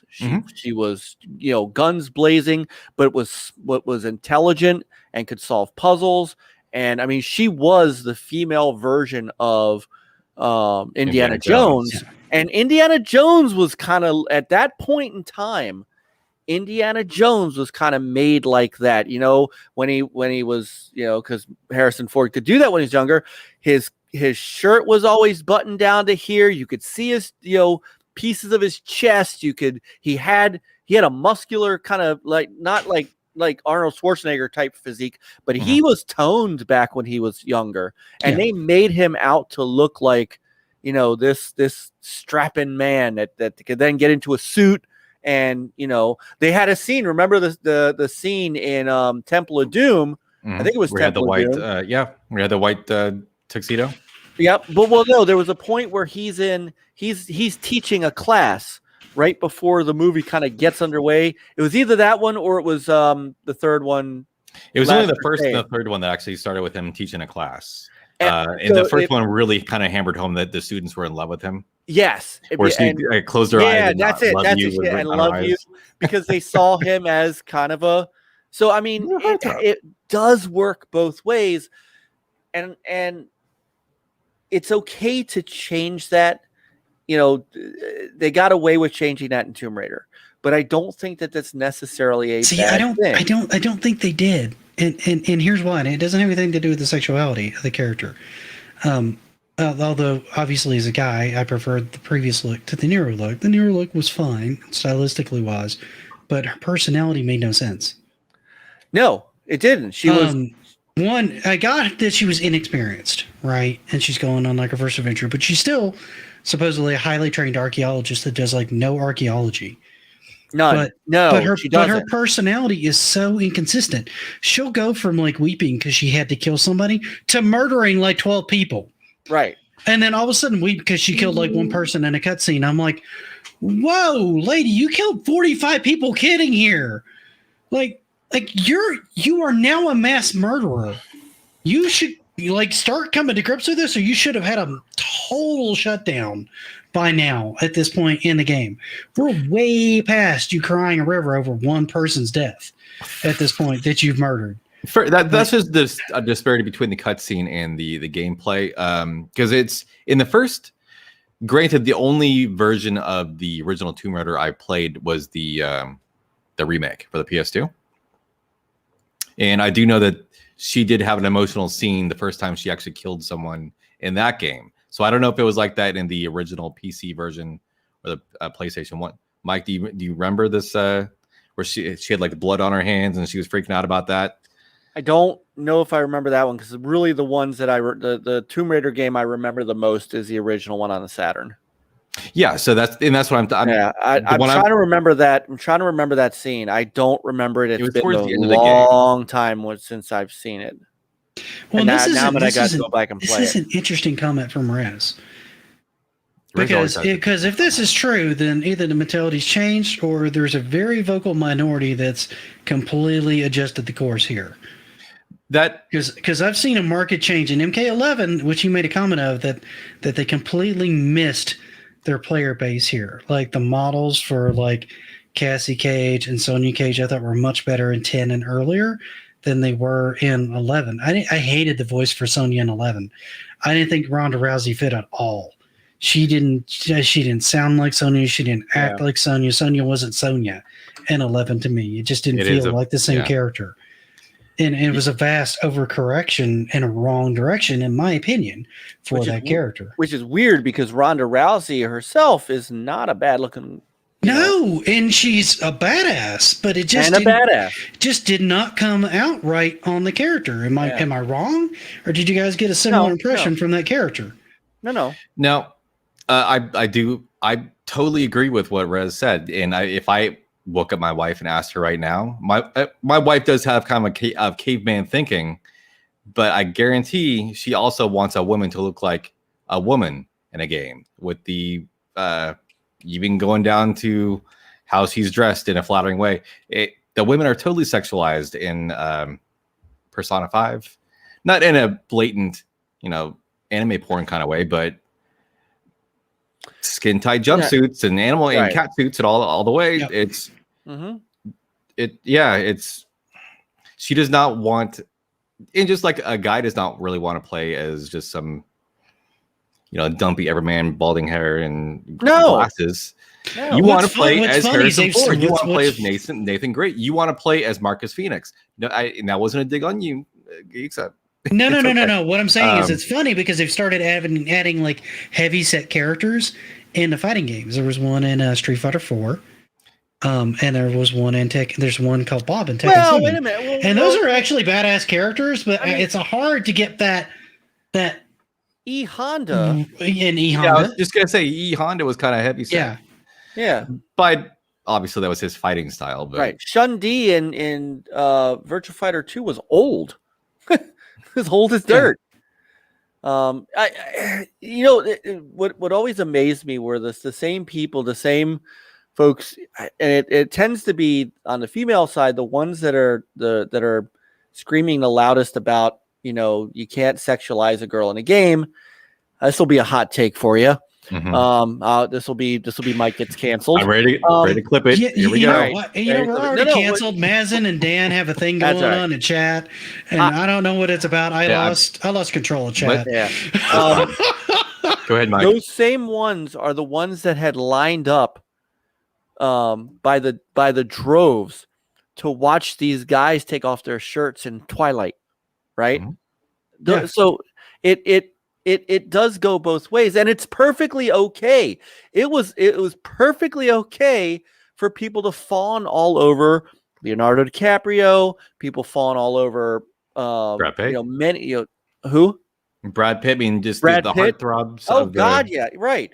They just like guys were doing it on my wife laughs at me because she's like, hey, have at it. Mine was Catherine Zeta-Jones, but only the Zorro movie, Catherine Zeta-Jones. What, the newer Entrapment? Entrapment, yeah, okay. With that scene, yeah.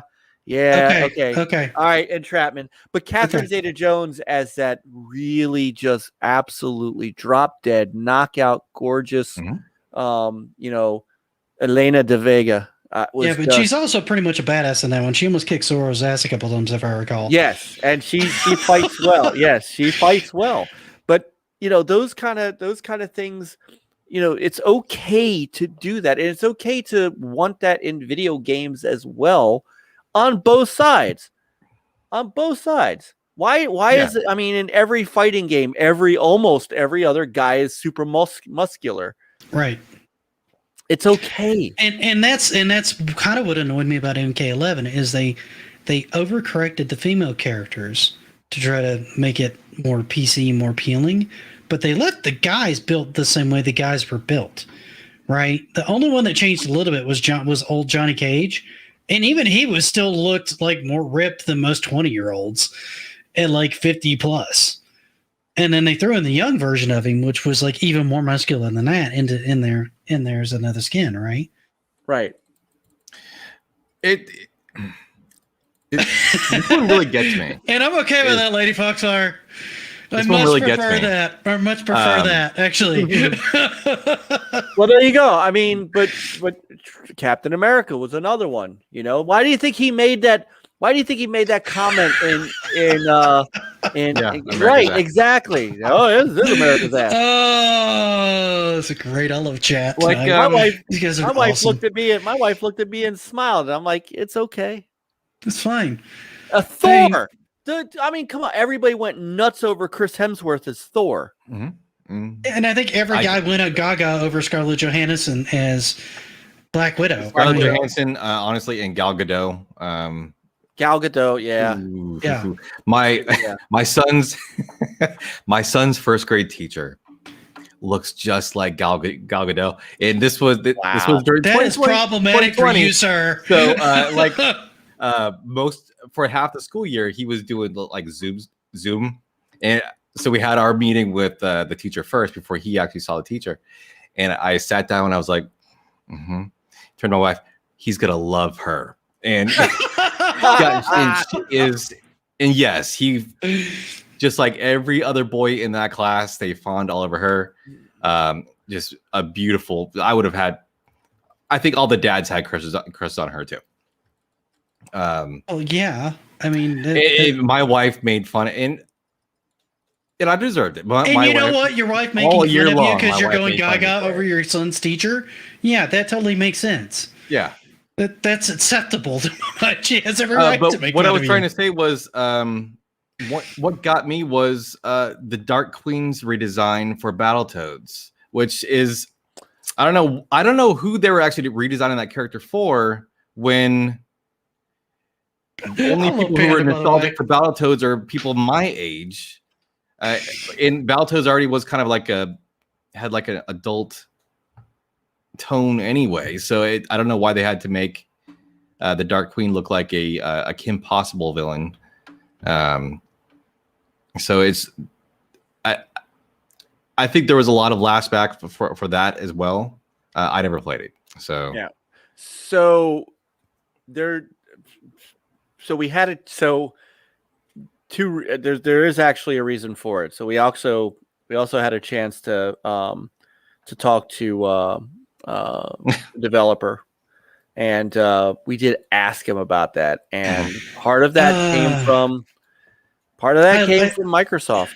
I love how I get like my actual first active female viewer, and I do this topic. Yeah, we don't normally talk like this. Oh no, This is not normally the topic that I go into, and this wasn't the direction we really started it going. It's just sort of direction it sort of gravitated to.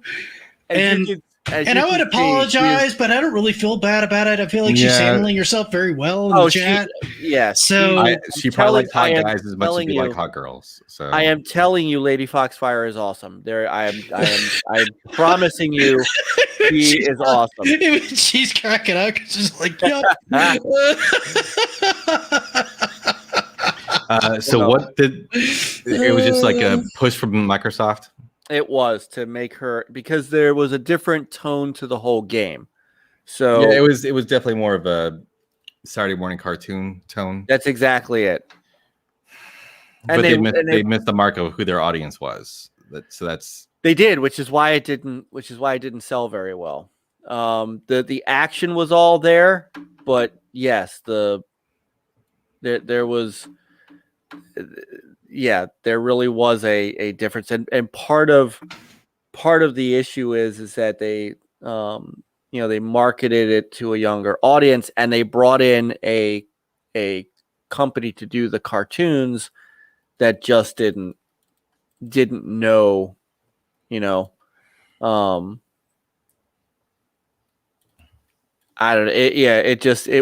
I don't think I got the feeling without saying it that it wasn't their first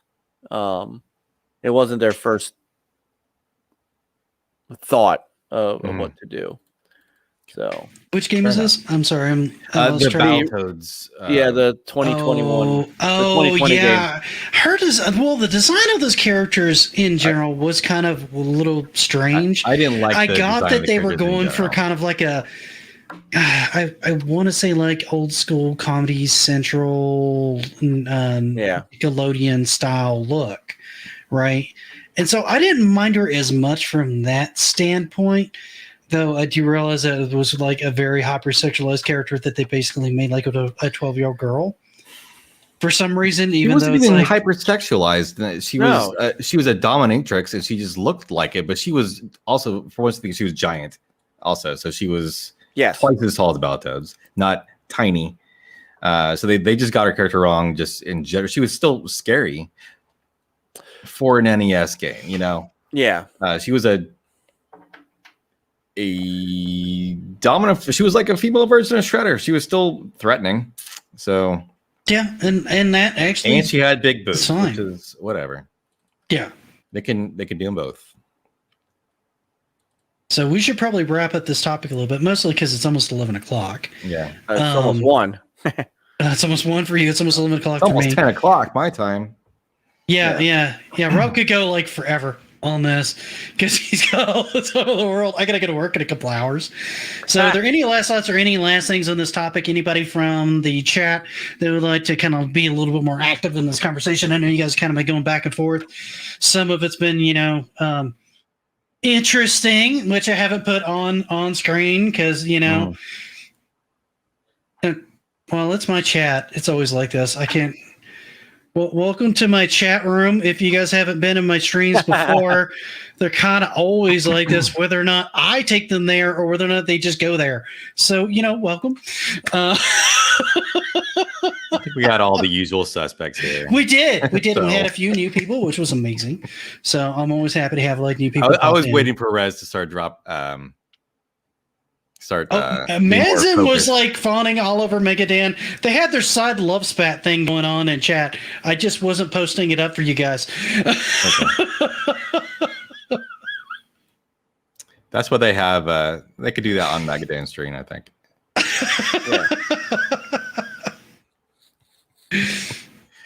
Their torrid love affair. Yes, it was a. I don't know, Pandas. I can go on along here. I don't know if we actually got too much into the actual age demographic. What I actually thought we were going to do was compare that to how it used to be.